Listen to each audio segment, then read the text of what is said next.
Colegas, vale, buenas noches.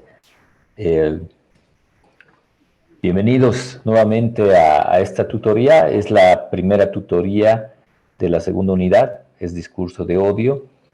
Discurso de odio es un tema que también está creciendo mucho, está trayendo muchos problemas a diferentes países. El discurso de odio se ha generado cuando en nuestro país ha existido esa polarización y no ha bajado. Chequea Bolivia ha monitoreado unos cuantos meses el discurso de odio. Tenemos una investigación que la vamos a publicar y en este trabajo ha participado Valeria. Ella ha monitoreado, ha revisado, ella es antropóloga, conoce mucho de lo que es el discurso de odio. Así que ella va a ser la responsable de dar estas 3 tutorías sobre este tema. Espero que puedan aprender ustedes si es que no conoces y si conocen, espero que puedan reforzar con lo que les va a mostrar Valeria en estas 3 sesiones que tenemos. Por favor, no se olviden entrar a la plataforma, los que no han entrado, están para ayudarles Jennifer y Alessandra en todo momento. Entonces, nuevamente les doy la bienvenida, les agradezco por conectarse después de trabajar seguramente. Entonces, Valeria, por favor, puedes empezar. Adelante con lo que tienes preparado para hoy. De acuerdo, gracias Juan Carlos. Buenas noches a todos. Ya, voy a proceder a compartir mi pantalla.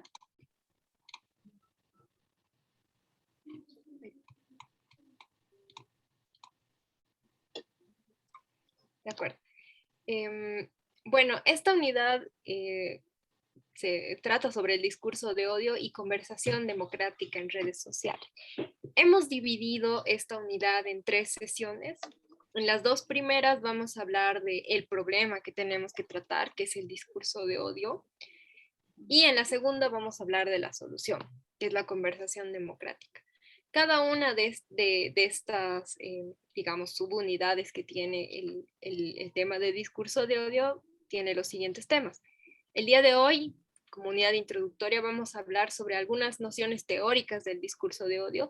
Ustedes van a apoyarme y me van a ayudar a hacer un diagnóstico del discurso de odio en redes sociales y por mi parte, voy a proporcionarles de algunos conceptos y elementos que les van a permitir analizar el discurso de odio. En segundo lugar, en nuestra segunda sesión, vamos a identificar y caracterizar el discurso de odio en nuestro contexto en Bolivia. Y también vamos a practicar un ejercicio para que ustedes puedan reconocer el discurso cuando hay comentarios de discurso de odio en redes sociales, con ejemplos reales. Y en tercer lugar, nuestra tercera sesión va a tratar sobre la conversación democrática, ¿no? Vamos a hablar de algunas características y elementos clave para poder fomentar la conversación democrática, poniendo como centro esta idea de que es importante reconocer al otro como ser humano y como conciudadano. Una tarea que superficialmente es sencilla, pero realmente es bastante complicado. Dicho esto, vamos a nuestra primera unidad, que son las bases teóricas del discurso de odio.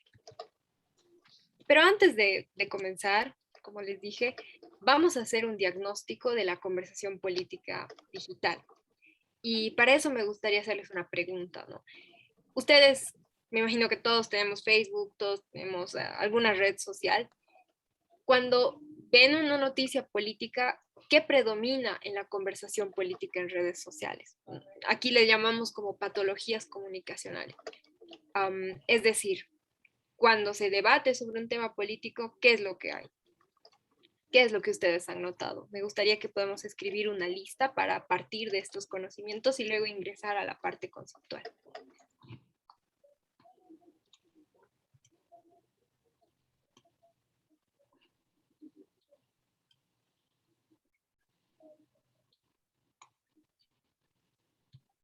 Ya, de acuerdo. Yo voy a partir poniendo un ejemplo, pero me gustaría mucho que ustedes puedan enriquecernos, porque como son periodistas, hay muchos elementos que ustedes seguramente ven que yo no, como usuario normal de redes. Voy a poner insultos, voy a poner degradación. Tenemos un comentario en el chat, mucha intensidad en los mensajes. Si gustan, también pueden mandarnos sus respuestas al chat. ¿Alguien más?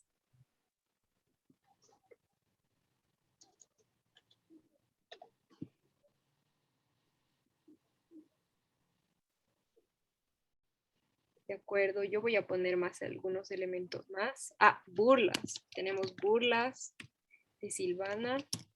Si gustan pueden anotarlo de todas formas. ¿Perdón? Desprestigiar al otro generalmente es aprovechar como para desprestigiar lo que dice y esto viene a reforzar el discurso de la persona que está emitiendo ese mensaje. De acuerdo, ahí está. Y también estamos añadiendo algunos elementos que hay en el chat. Nos han dicho desacreditar al contrario. Desacreditar. Rumores. Noticias falsas. De acuerdo. Estos son, si alguien más quiere decir algo, lo anotamos y pasamos a la siguiente, a las siguientes preguntas. Ya, de acuerdo. Bueno, creo que tenemos, aquí hay una respuesta más en el chat, la voy a incluir. Y tenemos racismo. Y es verdad, es decir, todos estos elementos que tenemos acá son síntomas de que la conversación política en redes sociales está denigrándose y está comenzando a bajar completamente su nivel, ¿no? Y esto es algo que ustedes han visto y que yo les doy. Chao. De acuerdo. Entonces, vamos a las siguientes preguntas. ¿Qué creen que estén causando esta conversación denigrante, marcada por racismo, marcada por desacreditación del otro, por insultos y otros elementos? ¿Cuáles son las causas de que la conversación política esté tan rebajada?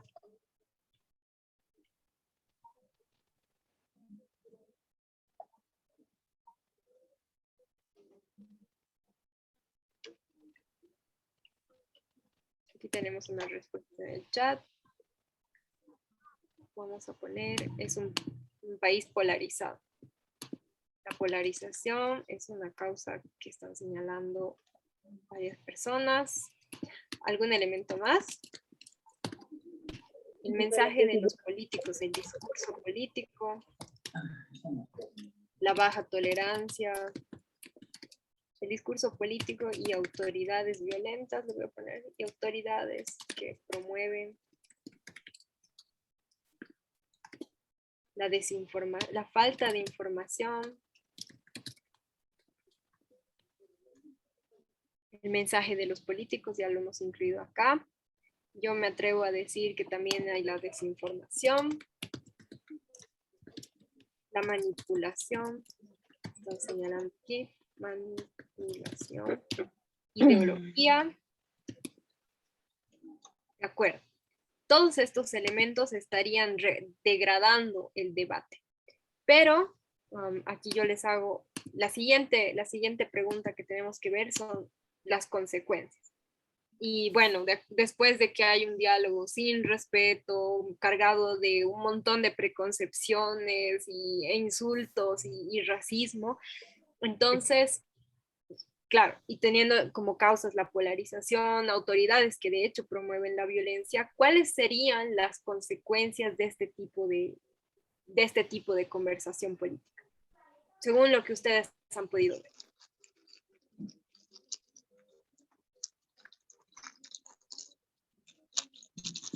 Aquí tenemos más respuestas en el chat. Discursos de odio, resentimiento, confrontaciones en la sociedad.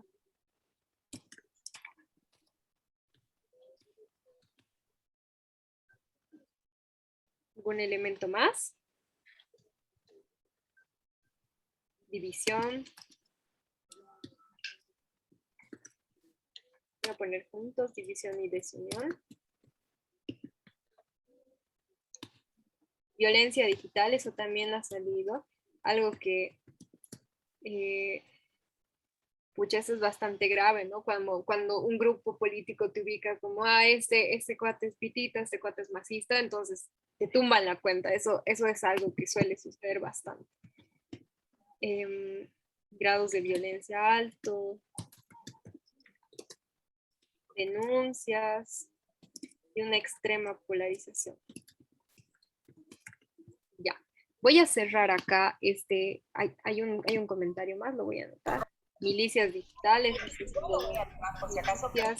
digitales, yo voy a poner irreales igual, y físicas, voy a ponerle físicas, porque, bueno, hemos visto el surgimiento de grupos parapoliciales. Si se están dando cuenta, el diagnóstico que ustedes mismos están haciendo sobre la conversación en redes sociales es realmente negativo, ¿no? La degradación de la conversación que se caracteriza por todos estos elementos que hemos listado: intensidad, burlas, desprestigio, rumores, noticias falsas, racismo y todo tipo de discriminaciones, tienen unas consecuencias muy negativas que las estamos viendo: discursos de odio, resentimientos, confrontaciones en la sociedad, etc.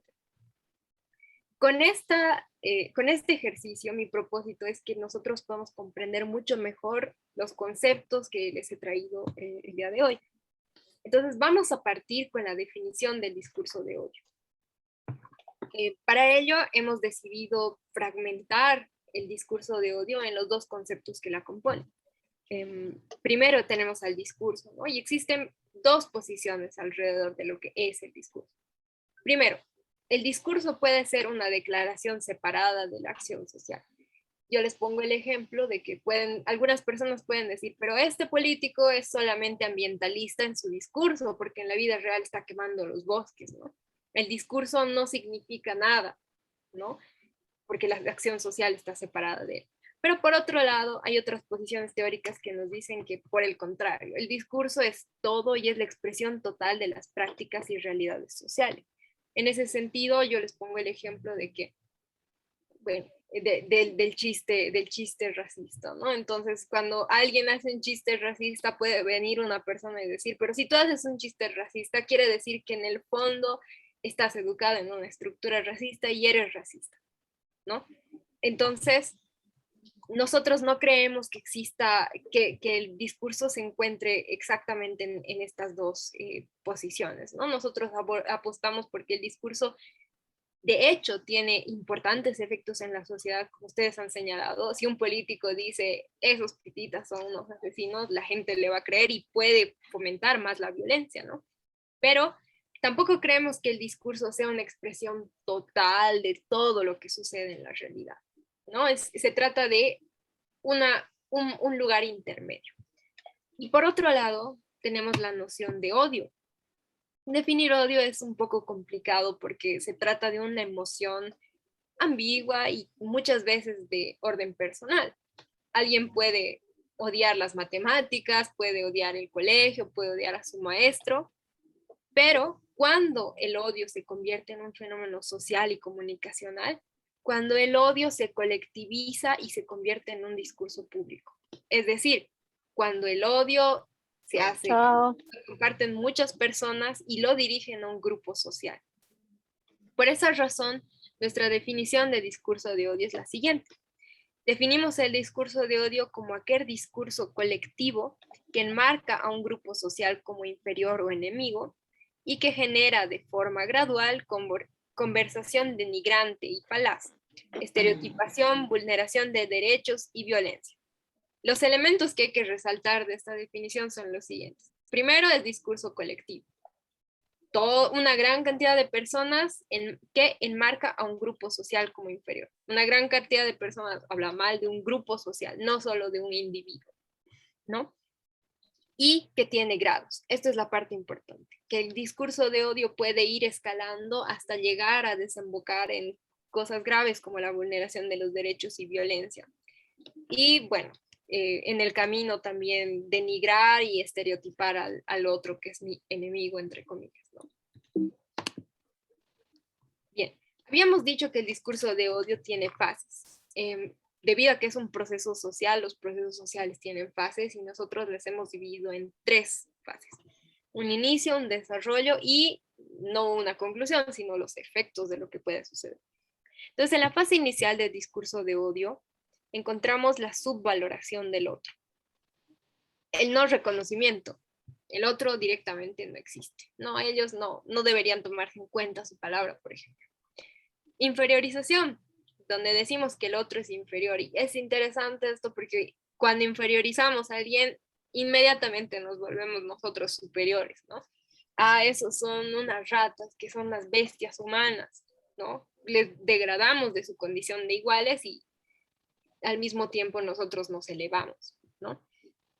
Y en tercer lugar, también se puede presentar en esta fase la culpabilización. No, por su culpa el país está mal.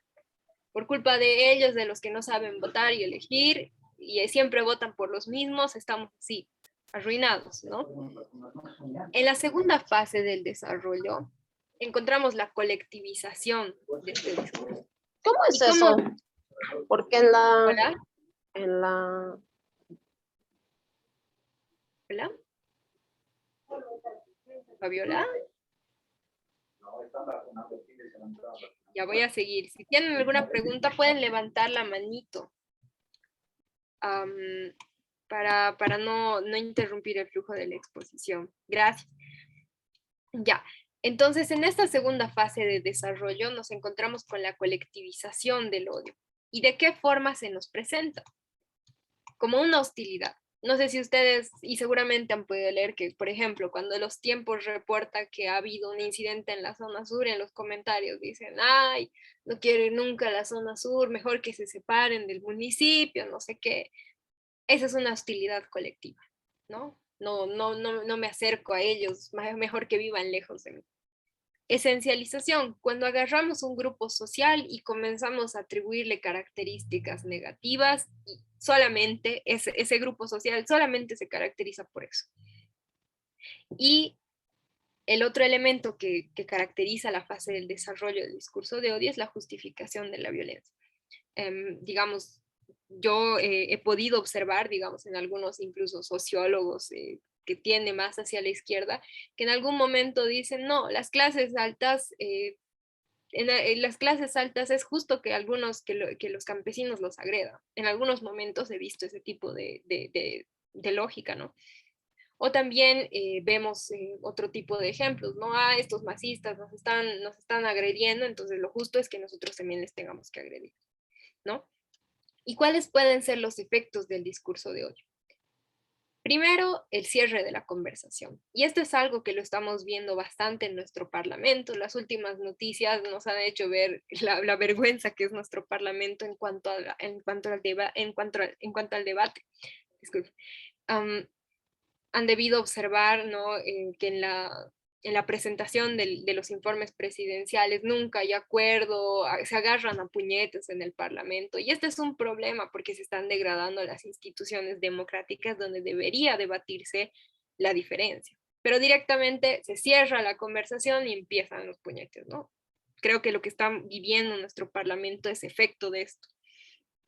Otro elemento que está entre las consecuencias del discurso de odio es la estereotipación. Inmediatamente vemos a alguien que consideramos, digamos, un pitito, un masista, entre comillas, y chao, ¿no? Ya no queremos acercarnos porque tiene las características negativas que ya le hemos ido atribuyendo. El siguiente paso es la vulneración de derechos, donde por todo este proceso de subvaloración del otro y la colectivización del odio, ya no es necesario respetar sus derechos porque ha perdido toda su característica como ser humano. Y por último, viene un efecto que es la violencia física, ¿no? Y la violencia física es algo que nuestro país también está viviendo debido también al que creo que también el discurso de odio está haciendo que surjan estos grupos paramilitares, ¿no? Que, claro, dicen defender a su grupo, pero también agreden al otro, ¿no? Y en los conflictos sociales recientes hemos ido viendo cómo la violencia física entre ciudadanos, entre conciudadanos, se ha ido cada vez incrementando y justificando. Estos son los elementos que caracterizan a las fases del discurso de odio. Sin embargo, hay una idea que me gustaría dejar en claro, ¿no? Tal vez he utilizado bastantes ejemplos que son políticos, pero esta idea es que cualquier característica compartida puede ser usada para el discurso de odio.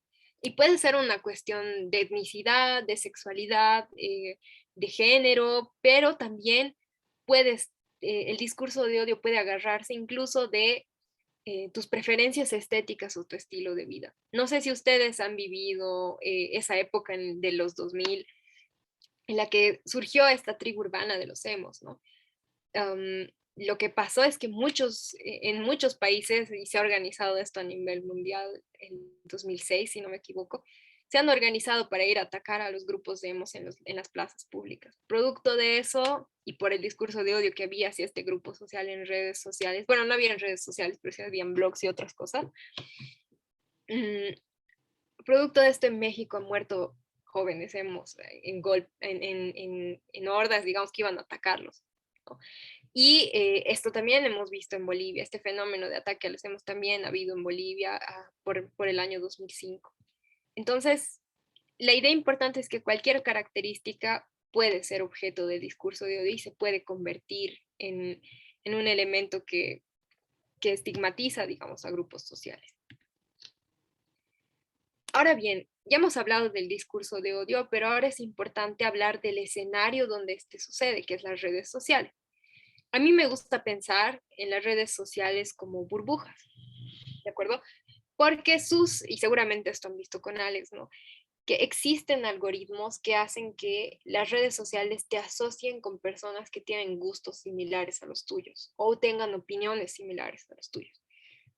Y por eso es como burbujas. Por un lado, yo puedo ser esta burbuja pequeña, pero si el algoritmo encuentra que hay una burbuja pequeña igual que piensa parecido a mí, entonces se hace el esfuerzo de juntarnos, ¿no?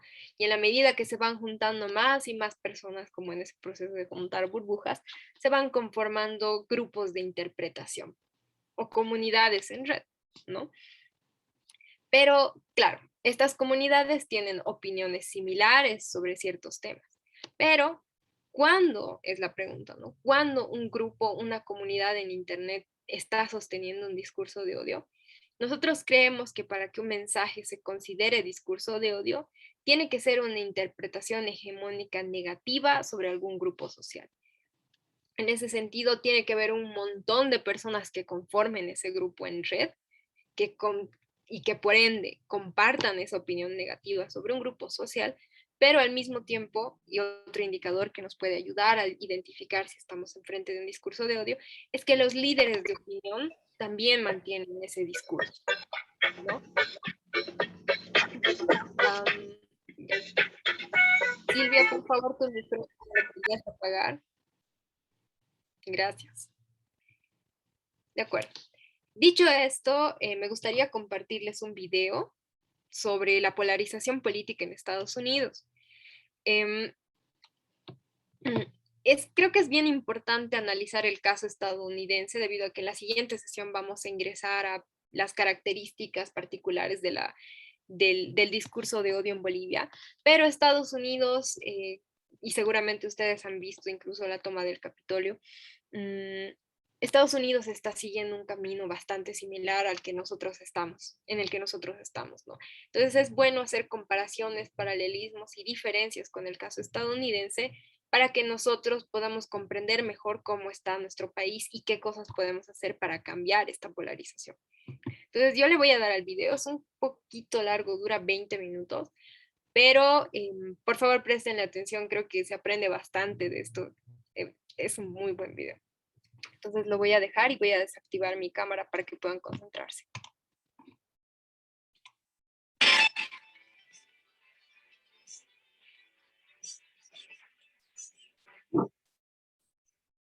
Estados Unidos está viviendo las protestas más violentas de su historia reciente. Desde verano de 2020 ya podemos contar varias personas asesinadas en enfrentamientos ideológicos entre grupos de extrema izquierda y grupos de extrema derecha.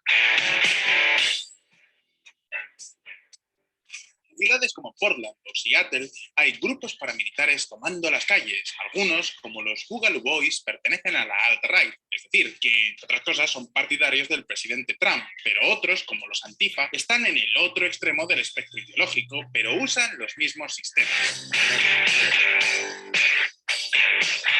Parece que Estados Unidos está más polarizado que nunca. Y lo peor es que este no es el único país donde crece la crispación política. Da igual desde dónde veas este vídeo, seguramente en tu país también estás notando cómo la sociedad se divide entre dos extremos irreconciliables. Basta con echar un vistazo a Twitter y parece que tu país está al borde de la guerra civil. Sin embargo, esto es VisualPolitik. Aquí no hablamos de sensaciones que se notan, sino de hechos. Y la pregunta que hay que hacerse es, ¿hasta qué punto esta polarización es algo nuevo en Estados Unidos?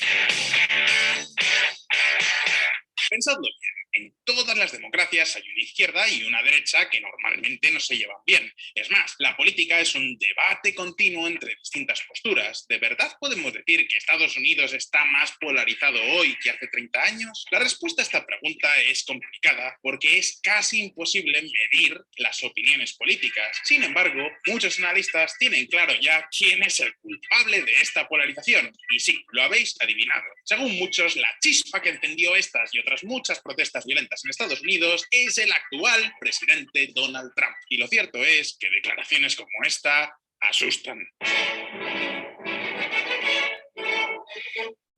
Elecciones en Estados Unidos. Trump no se comprometerá a una transferencia de poder pacífica. Y ya sé lo que pensaréis muchos. Culpar a Donald Trump de una polarización no es una opinión polarizada en sí misma. Pensadlo bien. Seguramente los que defiendan a Trump pensarán que son los de izquierdas quienes polarizan. Como veis, hablamos de un tema muy complejo y por eso el vídeo de hoy está basado en la investigación de mi amigo Eric Fogg.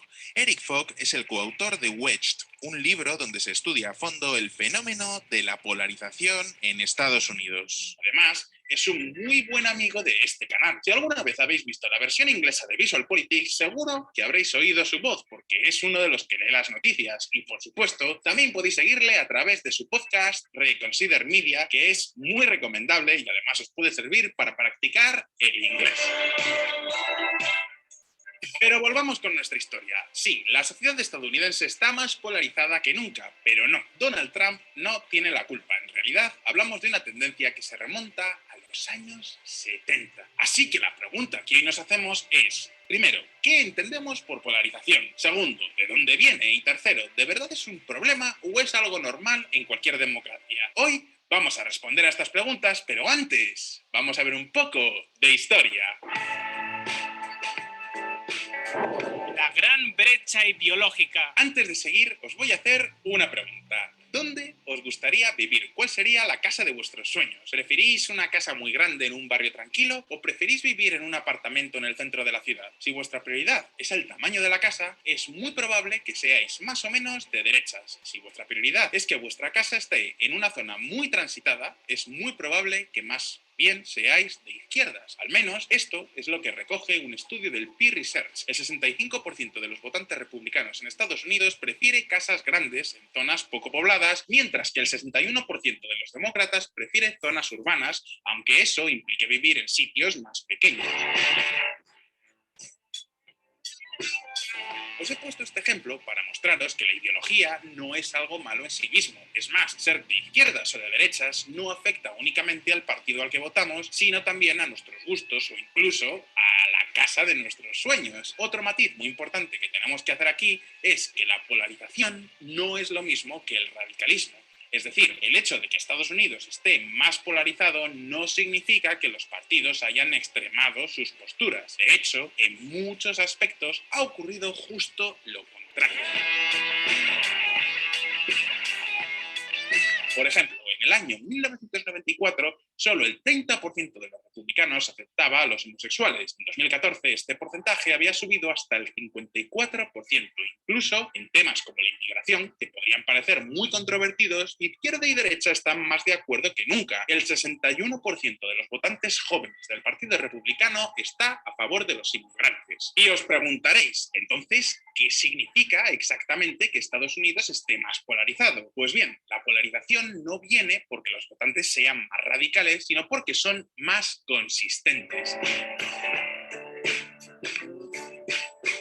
Y diréis, ¿pero qué significa ser consistente? Pues podríamos definir la consistencia ideológica como comprar el paquete ideológico que vende un partido político concreto. Por ejemplo, desde hace años, el Pew Research Center hace una encuesta con un cuestionario. En este cuestionario tienes que elegir entre dos opciones, una que sería de izquierdas y otra de derechas. Por ejemplo, ¿cuál es el mejor modo de conseguir la paz? A, mediante fuerza militar, o B, mediante diplomacia. Otro ejemplo, ¿qué piensas de las regulaciones medioambientales? A, son malas porque perjudican los empleos y la economía, o B, son buenas porque protegen el medio ambiente.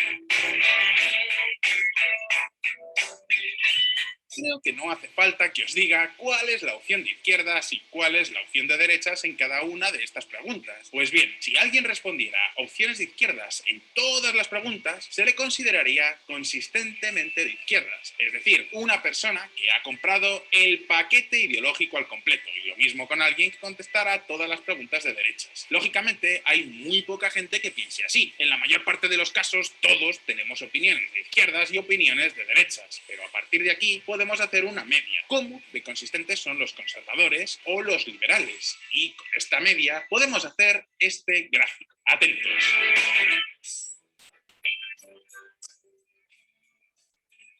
Si os fijáis, veréis que a través de los años las medias ideológicas de cada partido se han ido extremando más. Es decir, que los votantes son cada vez más puros. Y os preguntaréis, ¿hasta qué punto esto es un problema? Pues el problema surge cuando esta consistencia ideológica se traduce en odio al contrario. Fijaos, en el año 1994 solo el 17% de los republicanos consideraba que los demócratas son una amenaza para el país y solo el 16% de los demócratas pensaba que los republicanos son una amenaza para el país. En 2014 estos porcentajes habían subido al 43 y 38% respectivamente. Pero como vamos a ver más adelante, todo esto también se traduce en la política real. Es decir, que los políticos cada vez reflejan más esta enorme polarización. Así que la pregunta es, ¿de dónde viene toda esta polarización? ¿Qué la ha causado?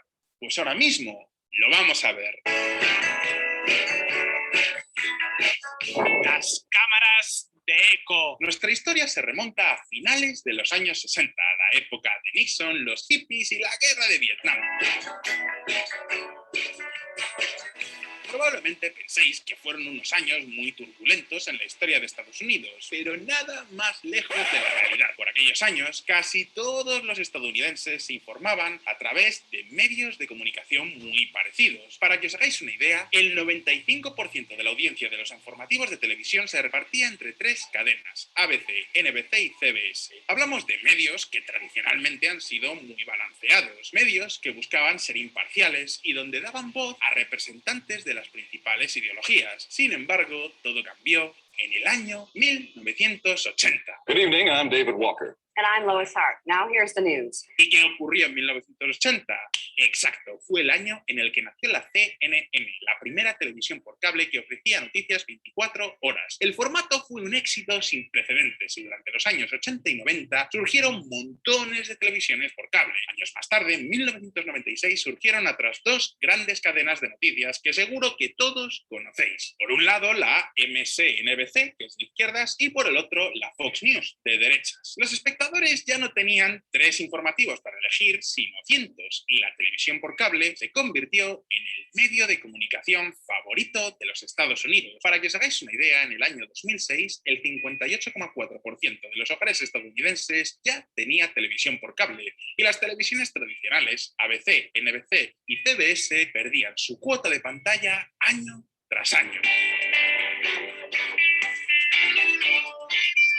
Y ya sé lo que os estaréis preguntando. ¿Dónde está el problema? Cuantos más medios de comunicación haya, mayor será la competencia y mayor será la calidad, ¿verdad? Pues sí, tiene lógica hasta que empezamos a pensar en términos de estrategia empresarial. ¿Cuál es la estrategia para sobrevivir en un entorno competitivo? La especialización. Lo podéis ver en esta misma plataforma, en YouTube. La mayor parte de los canales que consiguen grandes audiencias se especializan en un nicho concreto, política, ciencia o videojuegos. Pues bien, ¿cómo se especializa un canal de noticias? ¿A qué nichos intenta seducir? La respuesta es muy sencilla, la ideología. esto explica el fenómeno de Fox News. Para los que veis este vídeo desde fuera de los Estados Unidos, Fox News es la quinta cadena más vista y más influyente de Estados Unidos. Sin embargo, si eres votante del Partido Demócrata, probablemente nunca la hayas visto. La fórmula de su éxito es haberse convertido en el referente conservador de Estados Unidos.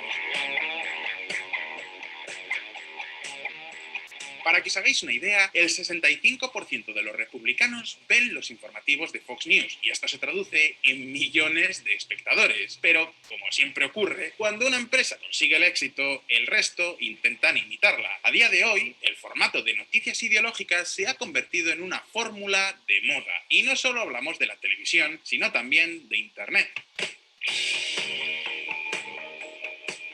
Por ejemplo, ¿habéis oído hablar del HuffPost? Si no lo conocéis, no os preocupéis. En realidad, solo el 63% del público estadounidense sabe que existe. Sin embargo, es un medio que genera una audiencia enorme. ¿Por qué? Pues porque el 81% de los considerados demócratas progresistas confían en este periódico. Y ya sé lo que me diréis muchos. De nuevo, ¿dónde está el problema? Todo esto son distintas estrategias empresariales. Cada uno consume los medios que le gustan, ¿verdad? Pues sí, tenéis razón, pero todo esto genera un problema. Pensadlo por un momento. Si alguien se informa a través del HuffPost, está viendo noticias completamente distintas de alguien que vea Fox News. Es como si vinieran de planetas distintos. Y esto hace que cada vez veamos más noticias como esta.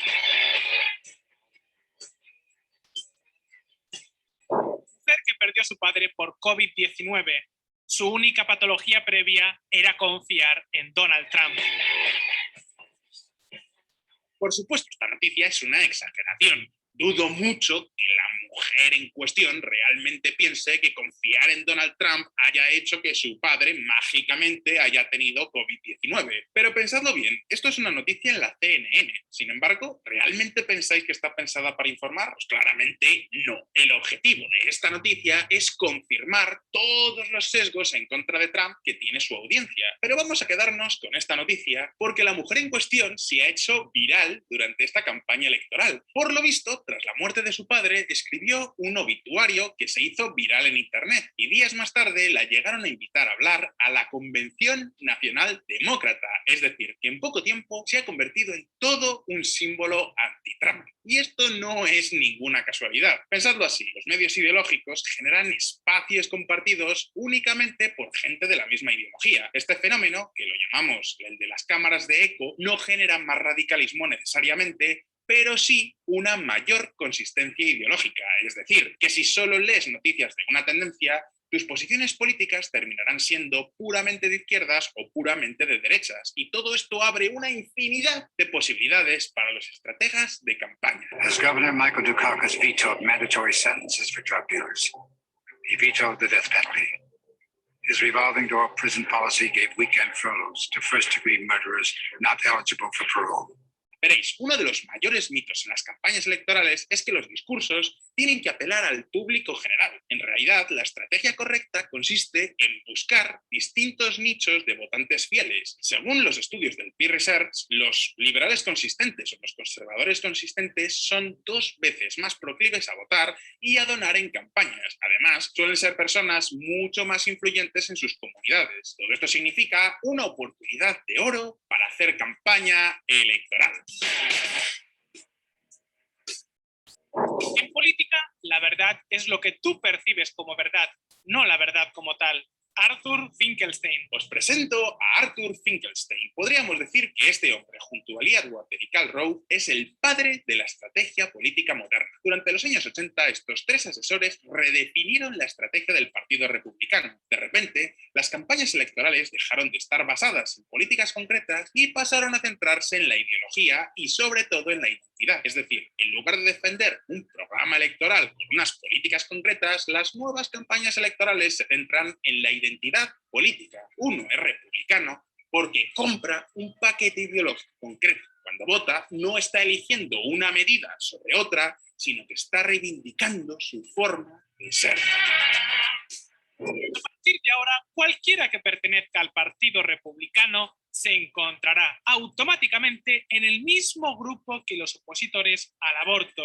y cualquiera que apoye el aborto será identificado como demócrata. Arthur Finkelstein. Puede que os sorprenda, pero esta estrategia fue un auténtico éxito desde el principio. Desde el año 1995 hasta el 2007, los republicanos controlaron el Senado y el Congreso elección tras elección, y esto se debe al manual de campaña que empezó Finkelstein, continuó Atwater y perfeccionó Karl Rove. Y aquí tengo que hacer un paréntesis. Esto no es una crítica a los asesores de campaña. El trabajo de un asesor político es ganar elecciones, no premios Nobel de la Paz. Y en ese sentido, las campañas de los republicanos en los años 90 son un clásico de la política. Cualquiera que se quiera dedicar o que se dedique a la estrategia política debería conocerlo. Son como Mozart a la música clásica. Y eso es precisamente lo que hicieron los demócratas. Poco a poco, la política de identidad se ha convertido en la base de todas las elecciones, y estas estrategias las aplican todos los partidos, no solo en Estados Unidos, sino en muchas otras democracias. Y ya sé lo que estaréis pensando, pero ¿y dónde está el problema? En principio, parece lógico que alguien vote por ideología. A ver si ahora no vamos a poder discutir sobre grandes principios. Pues atentos, porque el problema es mucho peor de lo que pensamos. Ahora mismo lo vamos a ver. La política del desacuerdo. Ya me puedo imaginar los comentarios que me vais a escribir muchos en este vídeo. Fonseca, si quieres consensos, vete a Corea del Norte. Seguro que ahí no hay debates entre izquierdas y derechas. Solo hay un partido político, fin de la polarización. Y en parte tenéis razón. La democracia es la celebración del desacuerdo. Es lógico que haya distintos partidos políticos con distintas ideas. Precisamente para eso existe una cosa llamada política parlamentaria. Ahora bien, las leyes se aprueban cuando hay un consenso. Y en la mayor parte de los casos, esas leyes se votan con políticos de distintos partidos. Una democracia bipartita como la de Estados Unidos está diseñada para que haya republicanos y demócratas que puedan ponerse de acuerdo. Y por extraño que os suene, esa ha sido la dinámica habitual durante casi toda la historia de este país. Por ejemplo, en el año 1964 se aprobó la Ley de Derechos Civiles, es decir, la ley que prohibía la segregación racial en los estados del sur de Estados Unidos. Para que os hagáis una idea, esa ley se aprobó en el Senado con un 70% de apoyo. De ese 70%, 153 votos vinieron del Partido Demócrata y 136 del Partido Republicano. Del 30% de noes, 91 eran demócratas y 35 eran republicanos. Entonces, los acuerdos bipartitos eran la norma. De hecho, incluso en los años 80, Ronald Reagan, que era un presidente republicano, era amigo personal de Tip O'Neill, que era el portavoz del Congreso y pertenecía al Partido Demócrata. Y diréis, vale, pero esto no son más que un par de anécdotas. ¿De verdad podemos decir que la política estadounidense está más polarizada? Pues lo cierto es que esto sí se puede medir. Atentos a esta infografía del Business Insider. Las pelotitas azules representan a un político demócrata y las pelotitas rojas representan a un político del Partido Republicano. Aquí podéis ver cómo votaban los congresistas entre 1967 y 1969. Si os fijáis, veréis que hay un montón de conexiones entre las pelotas rojas y las azules. Todo esto son distintas votaciones en las que distintos republicanos y demócratas se ponían de acuerdo. Durante los años 70 y 80 vemos que las conexiones entre unos y otros se mantienen parecidas. Sin embargo, vamos a avanzar hacia los años 2000. Si os dais cuenta, cada vez hay menos conexiones entre los puntos rojos y los azules. Para el periodo 2011-2013, solo hay unas pocas pelotas azules que interactúan con las rojas, y esto se puede ver en casos concretos. Por ejemplo, en el año 2010, el Senado aprobó la Ley de Cuidado Accesible, lo que la prensa llamó el Obamacare. Esta ley se aprobó con un 51% de síes. De ese 51%, 219 votos fueron del Partido Demócrata y 0 fueron del Partido Republicano. Habéis oído bien. A diferencia de la Ley de Derechos Civiles, esta ley salió sin el apoyo de ningún político conservador. Esto tiene dos problemas. El primero es que hablamos de una ley que apenas tiene matices. Solo representa a un sector de la población. Pero no solo eso. Al tener un Senado y un Congreso tan dividido, cada vez es más difícil aprobar cosas como los presupuestos nacionales. Y eso explica noticias como esta. El apagón del gobierno más grande de la historia termina después de que Trump cede con el muro. Como ya explicamos en anteriores vídeos de VisualPolitik, los apagones del gobierno se producen cuando las cámaras legislativas no se ponen de acuerdo para aprobar los presupuestos. En ese momento, el gobierno no puede pagar a los funcionarios y los tiene que mandar a su casa durante un tiempo. Pues bien, el apagón de gobierno más largo de la historia se ha producido durante la administración tras 35 días a principios de 2019. En 2018 hubo otro apagón que duró 3 días, pero no penséis que esto es algo único de Donald Trump.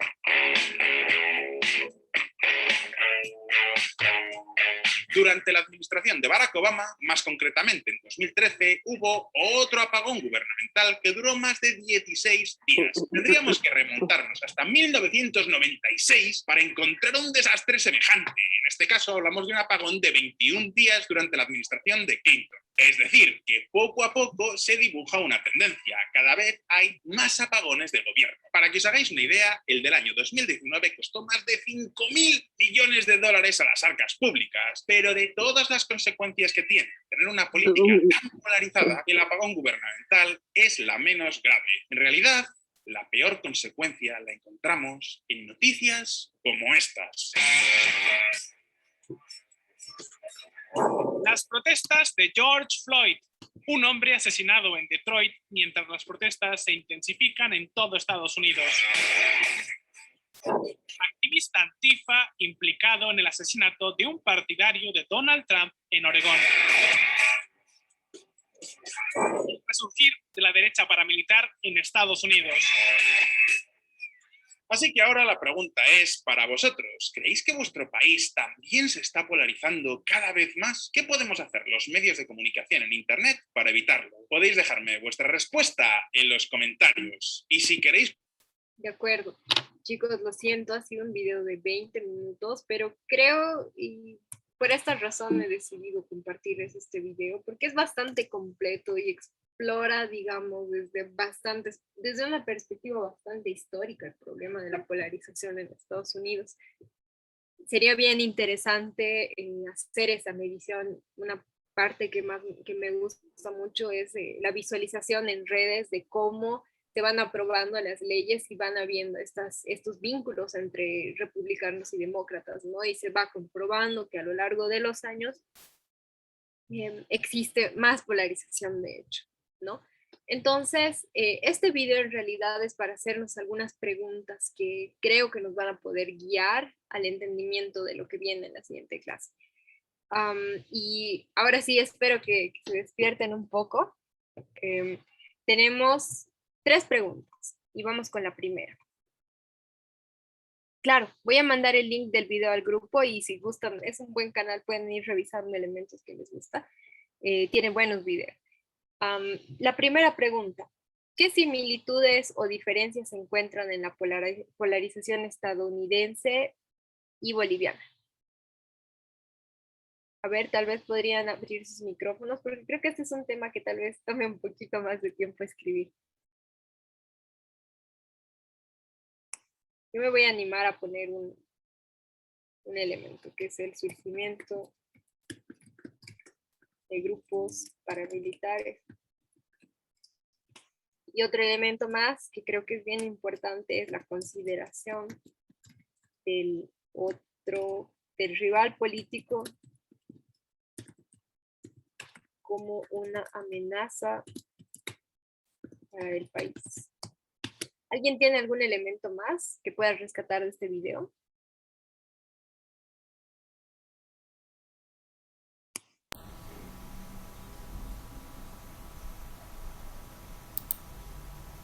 La desinformación, señala Eliana. Gracias. María Cecilia, adelante. El uso de asesores políticos que crean discursos similares, digamos, entre en las campañas, digamos, ¿no? Un discurso repetido como una especie de mantra, digamos, por ahí. No sé. Bueno, también lo apuntamos. Tenemos a Roberto. Adelante. Buenas noches. Considero el rol de los medios de comunicación, que son los que en muchos casos amplifican este tipo de discursos de polarización, y en muchos casos se puede ver de que obviamente tienen amplitud para un lado y no para el otro, principalmente los medios estatales y el rol que van cumpliendo. En nuestro caso, sí, estoy de acuerdo con eso. Nuestros medios estatales son bastante sesgaditos. ¿Alguien más tiene algún elemento que quiera resaltar entre similitudes o diferencias que tenemos con el caso estadounidense?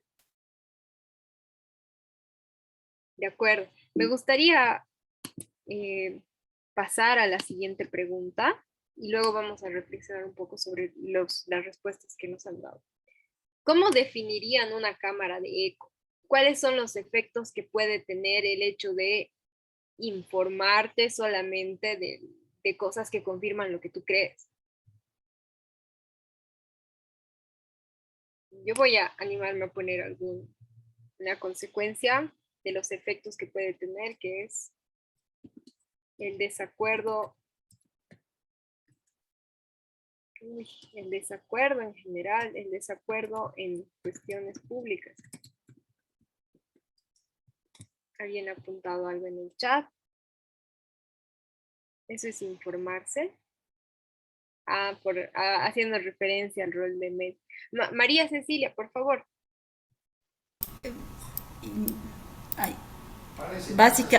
Básicamente el tener una visión sesgada, ¿no? Porque solamente ves un lado y no recibes información del otro lado. Entonces es como si vieras la realidad con un solo lente. Me gusta ese método, un solo lente. Aquí Eliana nos señala la intolerancia. Este es un problema, un bucle informativo. Lo voy a poner aquí. Es un bucle. Me gusta la idea de que se piense en términos de bucle, porque precisamente cuando tienes una visión sesgada y todo lo que consumes y además te rodeas de personas que piensan como tú, nunca vas a creer que estás equivocado. Entonces solamente vas a, como dicen, ¿no? Es un bucle, solamente vas a reforzar tus creencias y al final vas a terminar creyendo que el otro es el que está totalmente equivocado y que de hecho es un enemigo para el país, para la democracia. Buenas noches, pero también, o sea, la cámara eco que decías, pero es aquello que, digamos, vos haces trascender y va hacia más personas, ¿no? Especialmente en el tema de los periodistas, de nosotros, ¿no?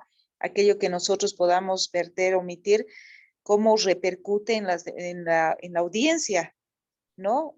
Un poco también entiendo eso por lo de eco, ¿no? O sea, lo que uno piensa, lo que uno asevera, repercute en nuestra audiencia y a veces eso no tomamos en cuenta nosotros como periodistas porque emitimos juicios de valor y no sabemos que la audiencia es aquella que escucha y también hace resonancia de lo que nosotros decimos.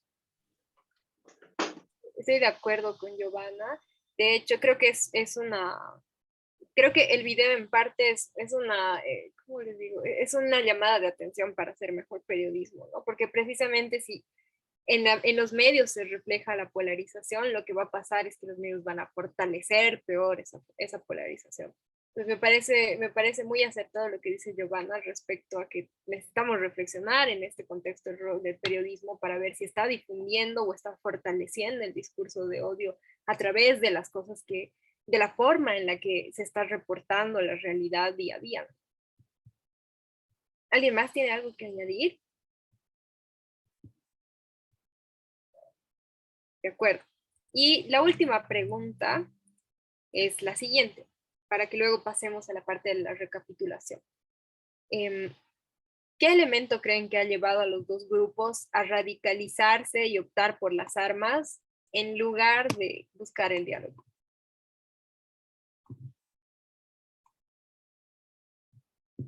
Adelante, María.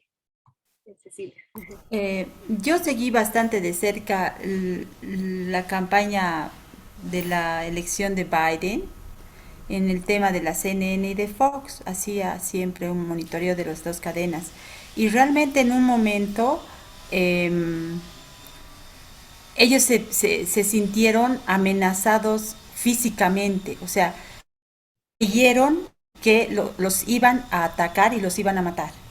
O sea, estaban convencidos de que el otro lado iba a llegar a tomar acciones violentas y que ellos, como en su constitución está amparado el uso de las armas, hicieron uso de esa prerrogativa de su constitución para salir a la puerta de su casa con un arma automática, porque no salieron con un bat ni con una, salieron con armas automáticas de grueso calibre, o sea, pero ellos estaban totalmente convencidos de que el otro lado venía con esas intenciones. Ahora, efectivamente el otro lado también dio muchas señales de que, porque había atacado comercios inclusive de gente de color, había destruido, había quemado, había habido una violencia totalmente desmedida en barrios que eran, podrían llamarse demócratas.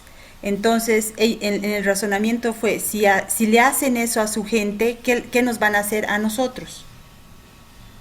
Y ese fue, creo yo, el detonante. No sé si estoy equivocada. Gracias, María Cecilia. Esto me da, vaya, es un buen caso para ilustrar lo que sucede. A mí me gusta, digamos, enmarcar este fenómeno de que estás convencido de que el otro te va a atacar porque hay una experiencia de violencia directa, ¿no?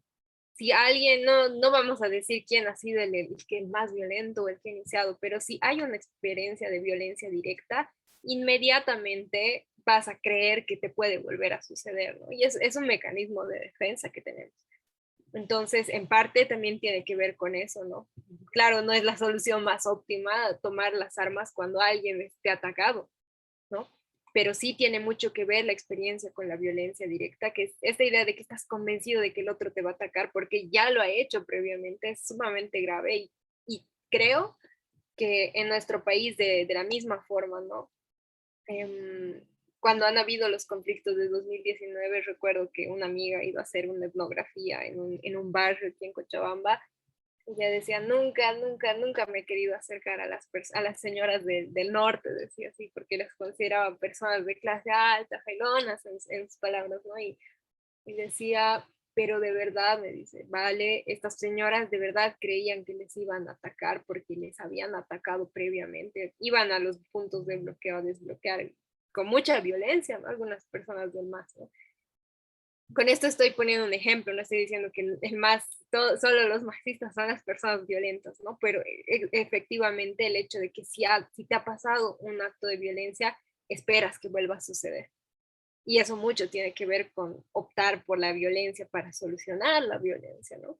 Aquí tenemos un comentario en el chat que dice que el elemento que ha llevado a los grupos es el poder y creo que lo incluimos en nuestra lista. No sé si alguien más que tuviera algún comentario al respecto. María, no sé si sigue tu manito levantada o... de acuerdo. De acuerdo. Con estos elementos vamos a ir cerrando la sesión del día de hoy. Y bueno, como hemos podido ver a lo largo de esta sesión, es un problema bastante, el discurso de odio que está nutrido por la desinformación también, es un elemento que realmente está degradando las instituciones democráticas, ¿no? Y también está degradando nuestra propia convivencia como conciudadanos, con personas que piensan diferente, ¿no? Y eso es sumamente grave. Entonces vamos a hacer nuestra recapitulación.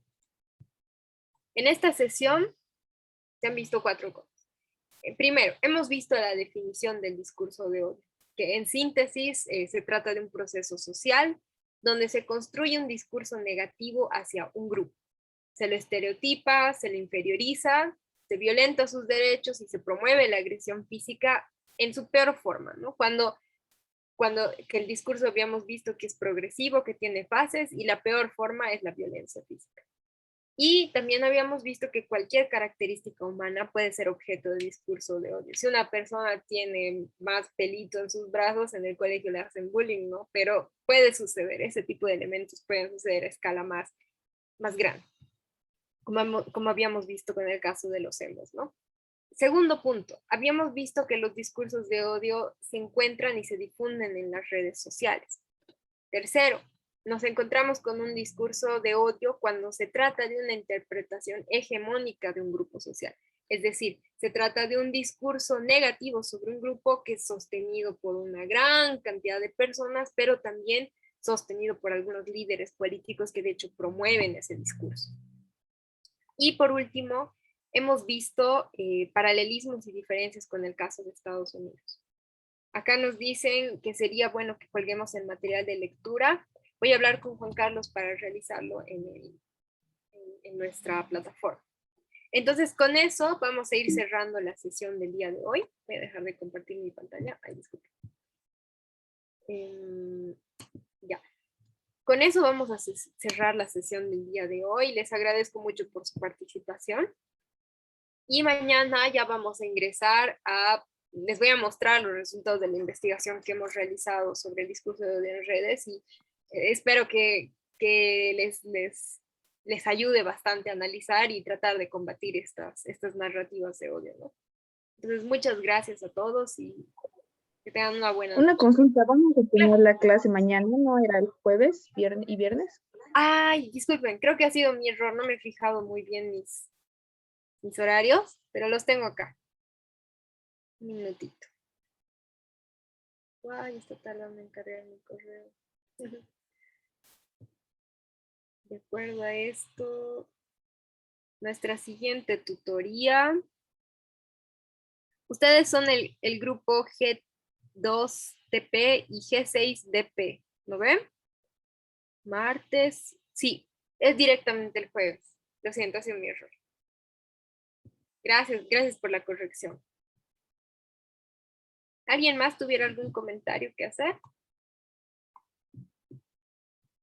De acuerdo, entonces con esto cerramos nuestra sesión del día de hoy. Muchas gracias y nos vemos en la siguiente clase. Hasta luego. Muchas gracias, Valeria. Gracias a ustedes por su participación. Buenas noches. Buenas noches, hasta luego.